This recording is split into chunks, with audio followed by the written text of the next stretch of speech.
నమస్కారం, సుఖీభవకు స్వాగతం. ఈ రోజు సుఖీభవలో కాలేయాన్ని కబళించే క్యాన్సర్, తెగిన గాయాలకు ప్రథమ చికిత్స ఏంటి, ఆరోగ్యాన్ని ఆయుష్ను పెంచే 25 సూత్రాలివే, యోగాతో అతి చురుకుదనానికి అడ్డుకట్ట, ఇంకా హెల్త్ టిప్. కాలేయాన్ని కబళించే శత్రువుల్లో హెపటైటిస్ ఇన్ఫెక్షన్లు ముందు వరుసలో ఉంటే ఆ తర్వాత క్యాన్సర్ ఉంటోంది. కొన్ని రకాల ఇన్ఫెక్షన్లు కావచ్చు, గాడి తప్పిన మన ఆహారపు అలవాట్లు కావచ్చు, మద్యపానం వంటి వ్యసనాలు కావచ్చు. ఇవన్నీ కాలేయాన్ని క్రమంగా క్యాన్సర్ ఊబిలోకి నెట్టేస్తున్నాయి. అయితే తొలి దశలో గుర్తిస్తే మాత్రం కాలేయ క్యాన్సర్ నుంచి తేలికగానే బయటపడొచ్చని చెబుతారు డాక్టర్లు.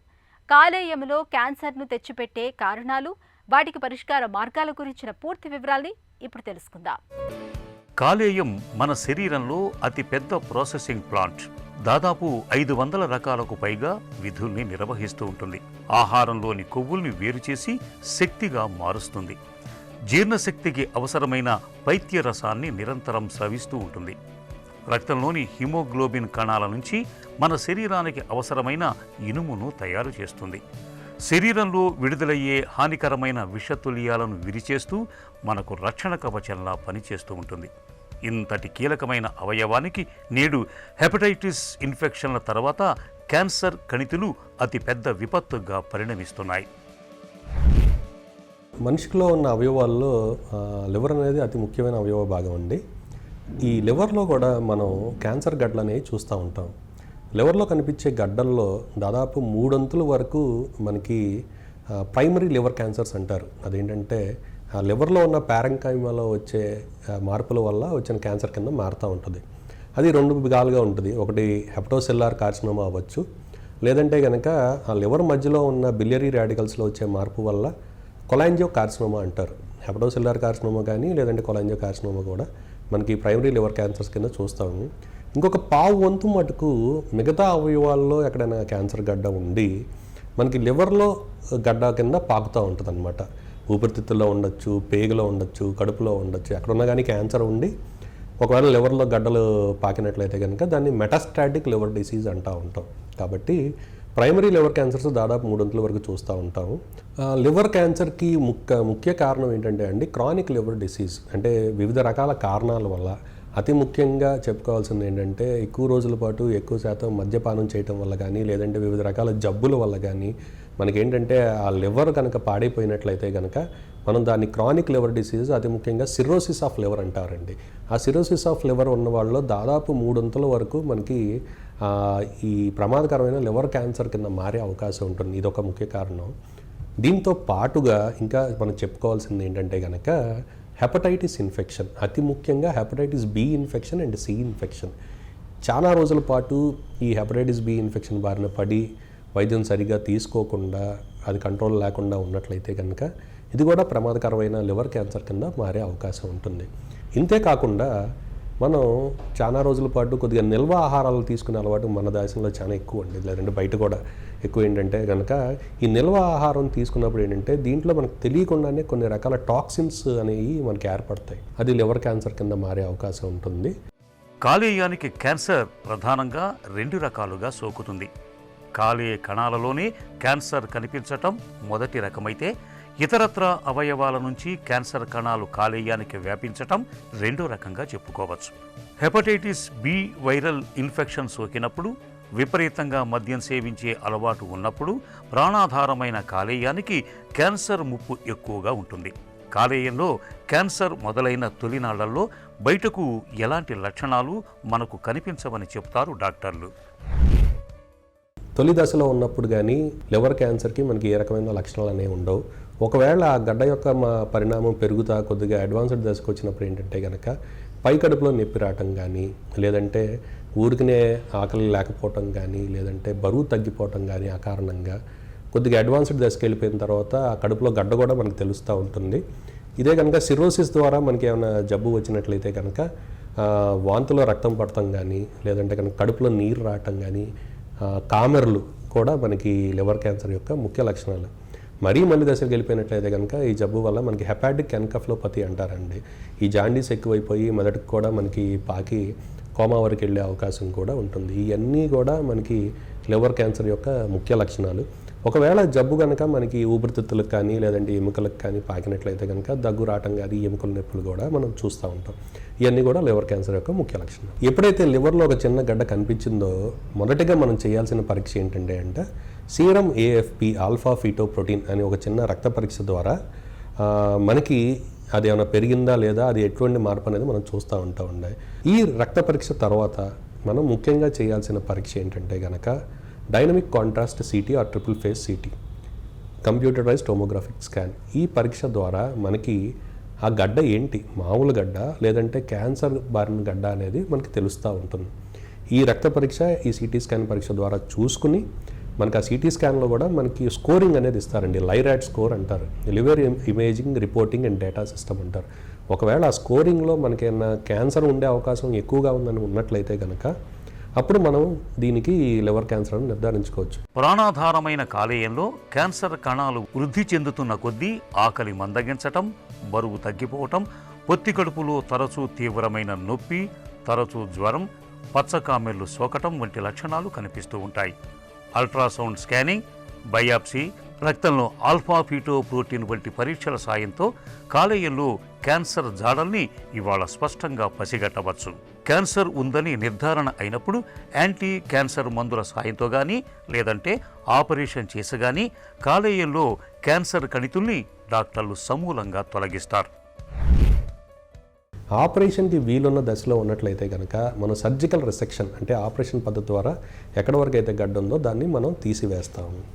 ఒకవేళ అది ఆ గడ్డ అనేది ఆ లివర్ లోపల ఉన్న రక్తనాళాల్లోకి చొచ్చుకుపోయింది అనుకోండి, లేదంటే పోర్టల్ హైపర్ టెన్షన్ అంటారు, ఆ పోర్టల్ వీన్స్లో కొద్దిగా BP వచ్చేసి పోర్టల్ హైపర్ టెన్షన్ ఉందనుకోండి, అలాంటప్పుడు కొద్దిగా మనకి ఆపరేషన్కి వీలు లేనప్పుడు ఏంటంటే కనుక ముందు మనం పోర్టల్ వీన్ ఎంబలైజేషన్ చేసుకుని తర్వాత సర్జరీకి వెళ్తాం. అప్పుడు కూడా మనకి ఆపరేషన్ వీలు లేనట్లు ఉన్న దశలో ఏంటంటే కనుక వివిధ రకాల ఇంటర్వెన్షనల్ ప్రొసీజర్స్ అని మనం ఈ రోజుల్లో వచ్చినాయండి. అవి ఏంటంటే ట్రాన్స్ ఆర్టీరియల్ కీమో ఎంబలైజేషన్, అంటే లివర్లో ఉన్న రక్తనాళాల్లోకి డ్రగ్ ఎల్యూటింగ్ బీడ్స్ అంటారు, ఆ చిన్న చిన్న పైపులు లాంటివి ఉంటాయి లూమిన్తో మనకి స్టంట్లు వేసినట్టు అలాంటి చిన్న లాంటి వాటి ద్వారా మనకి లోపలికి కీమోథెరపీ డ్రగ్స్, అతి ముఖ్యంగా డాక్సోరోబిసిన్ అనేది ఇవ్వడం అనేది జరుగుతుంది. అదే కాకుండా ట్రాన్స్ ఆర్టీరియల్ రేడియో ఎంబలైజేషన్ అంటారండి. రేడియో ఎమిటింగ్ పార్టికల్స్, ఇట్రియం కానీ అలాంటి పార్టికల్స్ ద్వారా Y90 పార్టికల్స్ ద్వారా లోపలికి పంపించడం ద్వారా ఆ లోపల ఉన్న క్యాన్సర్ కణాలను కూడా మనం తుదిముచ్చించడానికి అవకాశం ఉంటుంది. కాబట్టి టేర్ ప్రొసీజర్స్ ద్వారా కూడా లేదంటే రేడియో ఎంబలైజేషన్, మైక్రో ఎంబలైజేషన్ చాలా ప్రొసీజర్స్ వచ్చినాయండి. వీటన్నిటి ద్వారా కూడా మనం ఆపరేషన్ చేయలేని పరిస్థితి ఉన్నప్పుడు మనం ఈ పద్ధతుల్లో మనం జబ్బును కంట్రోల్ చేసుకుని యాజ్ అ బ్రిడ్జింగ్ థెరపీ కింద తర్వాత మన ఏమైనా ట్రాన్స్ప్లాంట్ కూడా వెళ్ళగలిగే అవకాశం ఉంటుంది. ఒకవేళ ఇవన్నీ చేసాం, వీటన్నిటి తర్వాత కూడా మనం అది కంట్రోల్ లేకుండా పెరుగుతుంది అనుకోండి, లాస్ట్ దశకు వచ్చే కొద్దీ మనకి ఇమ్యూనోథెరపీ అని ఉంటాయి, ఎటిజోలిజుమాబ్, బెవసిజుమాబ్ అని. ఈ ఇమ్యూనోథెరపీ, టార్గెటెడ్ థెరపీ ద్వారా మనం పేషెంట్ని దాదాపు అడ్వాన్స్డ్ దశలో కూడా కొన్ని నెలలు, సంవత్సరం కూడా మనం జాగ్రత్తగా కాపాడుకోవచ్చు. Prevention is better than cure. ఈ నానుడి కాలేయ క్యాన్సర్ విషయంలో 100కి 100 పాళ్ళు వర్తిస్తుంది. నిర్లక్ష్యం చేస్తే ప్రాణాంతకంగా పరిణమించే కాలేయ క్యాన్సర్ను నివారించుకోవటానికి జీవనశైలి, అలవాట్ల విషయంలో ముందు నుంచి తగిన జాగ్రత్తలు తీసుకోవాలి.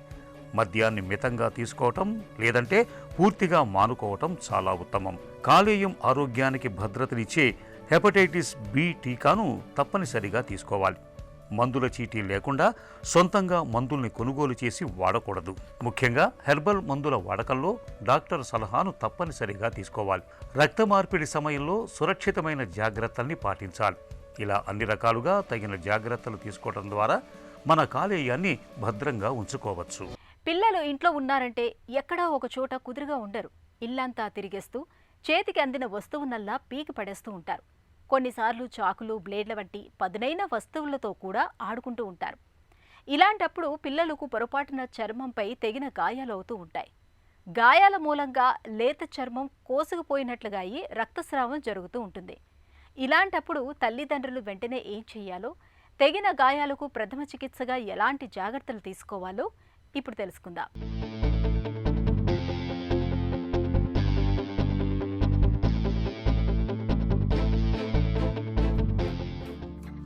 చర్మంపై తెగిన గాయాలైనప్పుడు ముందుగా గాయాల్ని నీరు లేదా సబ్బుతో శుభ్రంగా కడగండి. గాయం చుట్టుపక్కల చర్మంపై తేమ లేకుండా శుభ్రంగా తుడవాలి. ఆ తర్వాత గాయంపై శుభ్రమైన బట్ట ఉంచి బ్యాండేజీని కట్టండి. గాయానికి వాపు రావటానికి వీలుగా బ్యాండేజీని కొంచెం వదులుగానే కట్టాలి. తెగిన గాయం బాగా పెద్దగా ఉన్నప్పుడు, గాజు ముక్క లేదా ఇతర ముక్కలేమైనా గాయానికి అతుక్కుని ఉన్నప్పుడు బలవంతంగా వాటిని తొలగించటానికి ప్రయత్నించవద్దు. అలా అతుక్కుని ఉన్న ముక్కను తొలగిస్తే గాయం తీవ్రంగా మారవచ్చు. గాయం నుంచి ఒకవేళ రక్తం ధారగా ఎక్కువగా కారుతూ ఉంటే గాయపడిన ప్రదేశాన్ని ఛాతీ కన్నా ఎక్కువ ఎత్తులో లేపి ఉంచండి. శుభ్రమైన బట్టను మడతలుగా పెట్టి గాయం పైన ఉంచి గట్టిగా నొక్కాలి. రక్తం కారటం ఆగిపోయేదాకా ఇలా చేస్తూనే ఉండండి. ఏదైనా మొక్కను గాని జంతు సంబంధ వస్తువులను గాని గాయం పైన పెట్టద్దు. వాటి వల్ల ఇన్ఫెక్షన్ సోకే అవకాశం ఉంటుంది. గాయపడిన వ్యక్తిని వెంటనే సమీపంలోని ఆసుపత్రికి తీసుకెళ్ళండి. మన ఆరోగ్యం, జీవన ప్రమాణాలు బాగుండాలి అనంటే మనం తినే ఆహారం మొదలుకొని అలవాట్లు, జీవనశైలి వరకు చాలా జాగ్రత్తల్ని తీసుకోవాల్సి ఉంటుంది. ఈ నేపథ్యంలో పోషకాహారం తీసుకోవటం అలవాటు చేసుకుని ఆరోగ్యంగా జీవించాలని ఆకాంక్షిస్తూ భారత వైద్య పరిశోధనా మండలి ICMR, జాతీయ పౌష్టికాహార సంస్థ NIN ఇటీవల 25 సూత్రాల్ని ఒక చార్ట్ రూపంలో విడుదల చేశాయి. ఆరోగ్యాన్ని, ఆయుష్ను పెంచే ఆ 25 సూత్రాల గురించి ఇప్పుడు తెలుసుకుందాం.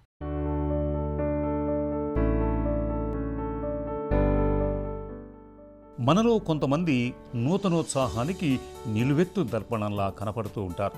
రోజంతా వారు అలా ఉండటానికి వారి జీవనశైలి, ఆహారపు అలవాట్లే కారణం. మరి ఉత్సాహాన్ని, ఆరోగ్యాన్ని అందించే 25 సూత్రాల్ని భారత వైద్య పరిశోధన మండలి ఇటీవల ఒక చార్టు రూపంలో విడుదల చేసింది. వాటిని ఒకసారి గమనిద్దాం. ఆహారం విషయానికి వస్తే వైవిధ్యమైన డైట్ తీసుకోవాలి. అన్ని పోషకాలు ఒకే ఆహారంలో లభించవు. చక్కటి పోషకాలుండే విభిన్న ఆహార పదార్థాలను మన మెనూలో చేర్చుకోవాలి. రోజు కనీసం 2 లీటర్ల నీటిని తీసుకోవటం తప్పనిసరి. సీజనల్ పండ్లు, కూరగాయలను ఎంచుకోవాలి. కెఫిన్ తీసుకోవటాన్ని పరిమితం చేయాలి. శరీరానికి అధిక మోతాదులో పోషకాలు అందేలా చూసుకోవాలి. అధిక ప్రోటీన్, తక్కువ కొవ్వులతో కూడిన మాంసాహారాన్ని మాత్రమే తీసుకోవాలి. ఆహారంలో ఉప్పు వాడకం తగ్గించాలి. ఆహారాన్ని లవంగాలు, దాల్చిన చెక్క, మిరియాల వంటి సుగంధ ద్రవ్యాలతో రుచికరంగా తయారు చేసుకోవటం మరీ మంచిది. చక్కెర వినియోగం తగ్గించాలి. అల్ట్రా ప్రాసెస్ చేసిన ఆహార పదార్థాలకు దూరంగా ఉండాలి. వివిధ రకాల నూనెలను మితంగా వాడటం అలవాటు చేసుకోవాలి. పండ్ల రసాలకు బదులు తాజా పండ్లను తినటం శ్రేయస్కరం. ఆహార పదార్థాలపై ఉన్న లేబుళ్లను సరిగా చదవాలి. వాటిలో ఉన్న పోషక విలువలు తెలుసుకోవాలి. పాలిష్ చేసిన ధాన్యాలకు బదులు ముడి ధాన్యాలే ఆరోగ్యానికి మంచివి. ఇంట్లో తయారు చేసిన ఆహారానికి ప్రాధాన్యత ఇవ్వాలి. బయట ఆహారం తినటం తగ్గించాలి. ఇల్లు, ఆఫీసుల్లో మెట్లు ఎక్కి వెళ్లేందుకు ప్రయత్నించాలి. ఏ ఆహారాన్నైనా అతిగా తినకూడదు. రుచిని ఆస్వాదిస్తూ తినండి. భోజన వేళలు ఎప్పుడూ ఒకేలా ఉండేలా చూసుకోవాలి. మానసిక ప్రశాంతత కోసం రోజు ధ్యానం చేయాలి. ఎక్కువ గంటల పాటు ఒకే చోట కూర్చొని ఉండకూడదు. మధ్య మధ్యలో విరామం తీసుకుంటూ ఉండాలి. శరీరాన్ని ఫిట్గా ఉంచుకునేందుకు రోజు క్రమం తప్పకుండా వ్యాయామం చేయాలి. ఎవరికైనా కానుకలు ఇచ్చేందుకు మిఠాయిలు కాకుండా ఆరోగ్యకరమైనవి ఎంచుకోవాలి. స్క్రీన్ టైంను తగ్గించాలి. స్వీయ సమయాన్ని పెంచుకోవాలి. వ్యక్తిగత పరిశుభ్రత పాటించాలి. పరిసరాలు శుభ్రంగా ఉండేలా జాగ్రత్తలు తీసుకోవాలి. నిత్యం సూర్యకాంతి తగిలేలా చూసుకోవాలి. అప్పుడే విటమిన్ D పుష్కలంగా లభిస్తుంది. ముడి ఆహార పదార్థాలు, వండిన ఆహారాన్ని వేరువేరుగా ఉంచాలి. తద్వారా ఆహార కల్తీని నివారించవచ్చు. జీర్ణ వ్యవస్థ ఆరోగ్యంగా ఉండేందుకు పులియబెట్టిన ఆహారాన్ని తినటాన్ని అలవాటు చేసుకోవాలి. ఈ జాగ్రత్తలు మన ఆరోగ్యాన్ని భేషుగ్గా ఉంచుతాయి. పిల్లలు అల్లరి చేస్తే తల్లిదండ్రులకు ఆనందం. కానీ అదే అల్లరి శృతి మించితే భరించడం మహా కష్టం. కొంతమంది పిల్లలు మహాచురుగ్గా ఉంటారు. ఇల్లంతా కలియ తిరిగేస్తూ చేతికి అందిన వస్తువునల్లా పీకి పడేస్తూ ఉంటారు. పిల్లల్లో కనిపించే అతి చురుకుదనాన్ని డాక్టర్లు ADHD అనే ఒక ప్రవర్తనాపరమైన లోపంగా చెబుతారు. ఇలాంటి పిల్లలకు యోగాను ఒక చక్కటి పరిష్కారంగా చెబుతారు నిపుణులు. పిల్లల్లో అతి చురుకుదనాన్ని తగ్గించి వారిని కుదురుగా ఉంచే యోగాసనాలు, వాటి సాధనలో మెలకువల గురించి ఇప్పుడు తెలుసుకుందాం. అటెన్షన్ డెఫిసిట్ హైపర్ డిజార్డర్, ఇది చాలామంది పిల్లల్లో మాత్రమే ఉంటుంది అని అనుకుంటూ ఉంటారు. కానీ చాలామంది పెద్దవాళ్ళలో కూడా ఈ సమస్య ఉంటుంది. అంటే అటెన్షన్ లేకపోవడం, స్థిరంగా ఒక దానిపైన మనస్సును నిమగ్నం చేయలేకపోవడం, ఎక్కువగా ఒక ఆలోచన నుంచి ఒక ఆలోచనకి, స్థిరంగా ఒక దగ్గర కూర్చోలేకపోవడం, స్థిరంగా ఒక బుక్ చదవలేకపోవడం. వీళ్ళ మైండ్ ఎప్పుడు కూడా చాలా చంచలంగా తొందరగా మార్పు చెందుతూ ఉంటుంది. దేని మీద కాన్సన్ట్రేట్ చేయలేరు, తల్లిదండ్రులు చెప్పిన మాట వినరు, స్థిరంగా ఒక దగ్గర ఉండనివ్వదు శరీరాన్ని. ఎక్కువగా ఆలోచన విధానం మారిపోతూ ఉంటుంది, వాళ్ళ యొక్క డెసిషన్స్ మారిపోతూ ఉంటాయి. వీళ్ళు దేని మీద కూడా కొద్ది సమయం కాన్సన్ట్రేట్ చేసి ఉండలేరు, ఒక్కొక్కసారి చాలా హైపర్ యాక్టివ్గా ఉంటూ ఉంటారు. మరి యోగాలో కొన్ని ప్రత్యేకమైనటువంటి వ్యాయామాలు ఉన్నాయి. వాటిని కనుక ప్రతిరోజు తల్లిదండ్రులు దగ్గరుండి ప్రాక్టీస్ చేయించినట్లయితే మనస్సు చాలా నిర్మలంగా, మనస్సు స్థిరంగా, చక్కగా కాన్సన్ట్రేషన్ పెరిగి వాళ్ళ యొక్క మెమరీతో పాటుగా స్థిర బుద్ధిని పొందవచ్చు. అది ఒక యోగా ద్వారా చాలా సులభ సాధ్యమవుతుంది. యోగాలో కొన్ని ప్రత్యేకమైనటువంటి వ్యాయామాలు, కొన్ని ఆసనాలు, కొన్ని ముద్రలు, కొన్ని మంత్రయోగాలు ఉన్నాయి. ఇవన్నీ కూడా తల్లిదండ్రులు ప్రత్యేకించి శ్రద్ధ తీసుకొని దగ్గర ఉండి చక్కగా అభ్యాసం చేయించినట్లయితే వాళ్ళ యొక్క మనస్సు స్థిరత్వంతో పాటుగా చక్కటి కాన్సన్ట్రేషన్ బాగా పెంపొందించుకోవచ్చు. సో ఈ ADHDకి సంబంధించినటువంటి కొన్ని ముఖ్యమైనటువంటి ఆసనాల సంపుటి అంటే పర్వతాసనం, భుజంగాసనం, శశాంకాసనంతో పాటుగా ఆది ముద్ర ఏ విధంగా చేయాలి అన్నది ఇప్పుడు చేసి తెలుసుకుందాం. ADHD సమస్యకి పర్వతాసనం, శశాంకాసనం, భుజంగాసనం, ఆది ముద్ర. ముందుగా వజ్రాసనం మీదుగా పర్వతాసనానికి రావాలి.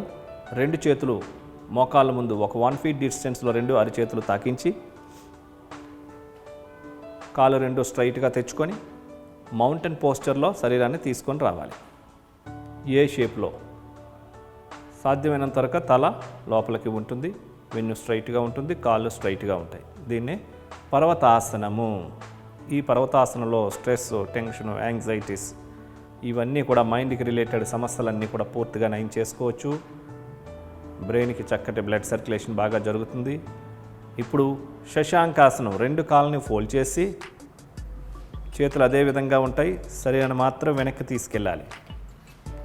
ఇది కూడా మైండ్ మీద ప్రభావం కలుగజేసేటటువంటిది. స్ట్రెస్ని, టెన్షన్లు తగ్గించడంలో ఈ ఆసనం అద్భుతంగా పనిచేస్తుంది.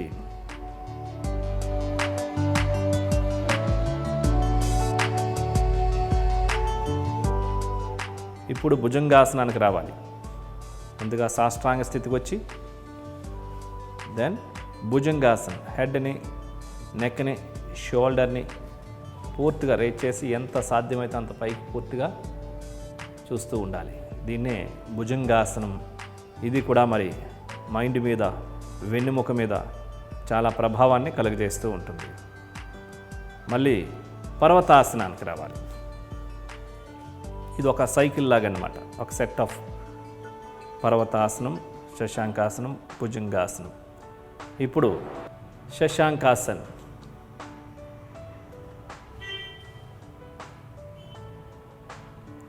సాష్టాంగ స్థితికి వచ్చి భుజంగాసనానికి రావాలి. సాష్టాంగ నమస్కారం రండి. ఇప్పుడు భుజంగాసనం.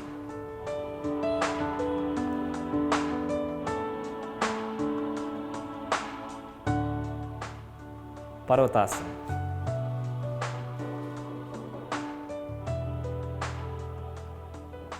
శశాంకాసనం. వజ్రాసనం.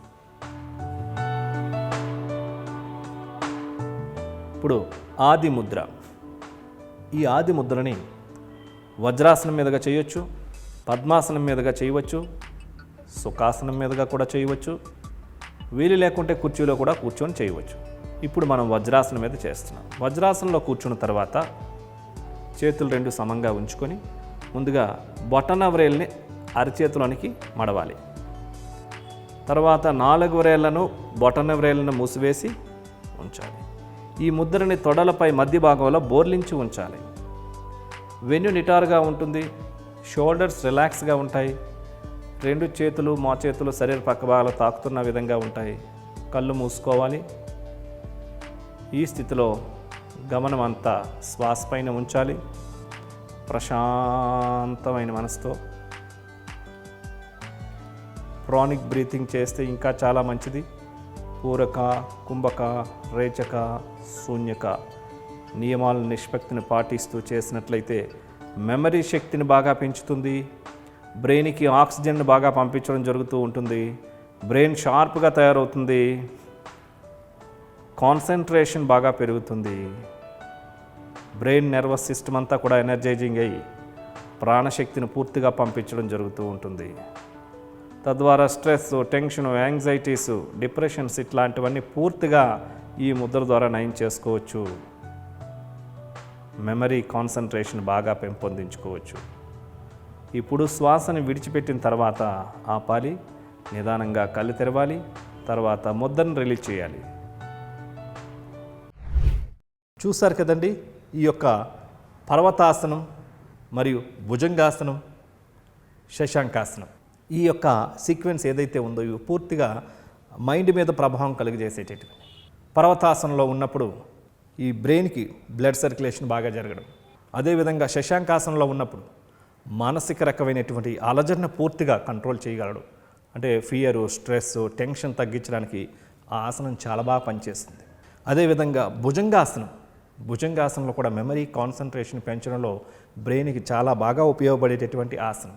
సో ఈ 3 సంపుటులతో కూడినటువంటి ఆసనాన్ని పిల్లలకి కానీ పెద్దలకు కానీ ప్రతిరోజు కూడా ఒక 5 సార్లు చొప్పున ఈ సీక్వెన్స్ని చక్కగా ప్రాక్టీస్ చేయించి ఈ ఆది ముద్రని 5 నుంచి 10 నిమిషాలు ప్రతిరోజు సాధన చేసినట్లయితే వీటితో పాటుగా చక్కగా భ్రామరి, అదేవిధంగా ఓంకారం చాంటింగ్ 21 టైమ్స్ చక్కగా ఈ మంత్రయోగం చేసినట్లయితే మైండ్ స్థిరంగా ఉండడంతో పాటుగా ఈ యొక్క అటెన్షన్ డెఫిసిట్ ప్రాబ్లం పూర్తిగా తొలగిపోయి వాళ్ళ యొక్క మేధాశక్తితో చక్కగా సక్సెస్ఫుల్గా మైండ్ని తయారు చేసుకోవచ్చు.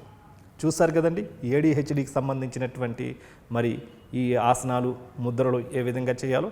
సో వీటందరూ కూడా ప్రాక్టీస్ చేసి అందరూ ఆరోగ్యంగా ఉండాలని కోరుకుంటున్నాను. ఒక చిన్న చిట్కా మీకోసం. నోటి పూత, చిగుళ్ల వ్యాధులు, దంతక్షయంతో బాధపడుతున్నప్పుడు నిత్యం నేరేడు ఆకుల కషాయంతో నోటిని పుక్కిలిస్తూ ఉంటే మంచి ఫలితం ఉంటుంది. నోటి పూత, చిగుళ్ల వ్యాధులు, దంతక్షయం క్రమంగా తగ్గుముఖం పడతాయి.